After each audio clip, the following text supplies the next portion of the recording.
relationship with teachers, that's the first one.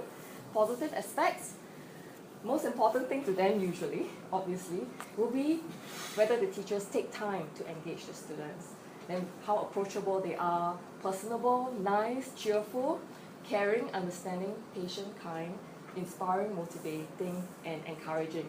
You know, just now, like what the earlier group presented about the positive education, right? So, what went well? I mean, perhaps there's something that you can think about too as well for like maybe even today or the past, yesterday and maybe tomorrow. You know, what went well? Whether it is about the conference or whether it's about your own life.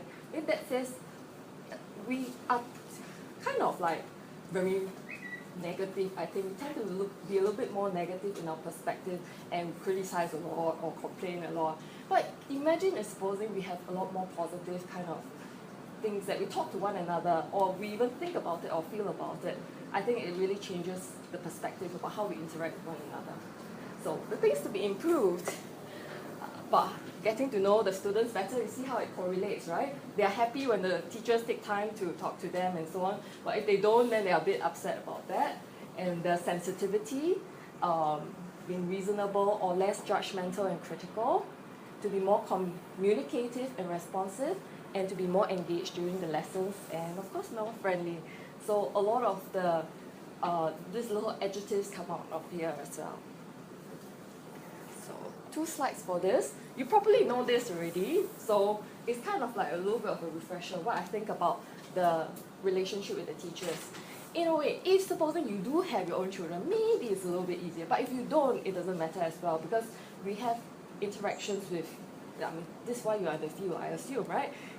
So you kind of regard them like your own child. And then these are the list of qualities which are actually taken from what the students themselves wrote that are important to them. And then of course modeling the behaviors for the children. Because if you are a teacher, right? So what you want to impart in them, obviously you must try your best to also be that. We are not perfect, but we try to actually have certain types of qualities.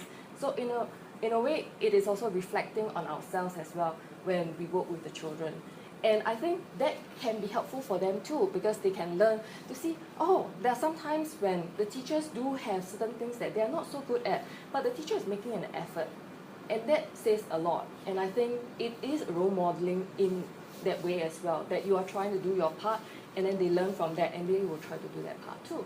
Then coach social skills and life skills. This one is, I think, much more important nowadays, especially with the social media and internet, because they do too many things online, and I think there's less and less human interaction, especially the younger generation. In our generation and above, I think quite fine, not so bad, but I think it's deteriorating too because of the city culture that we have as well.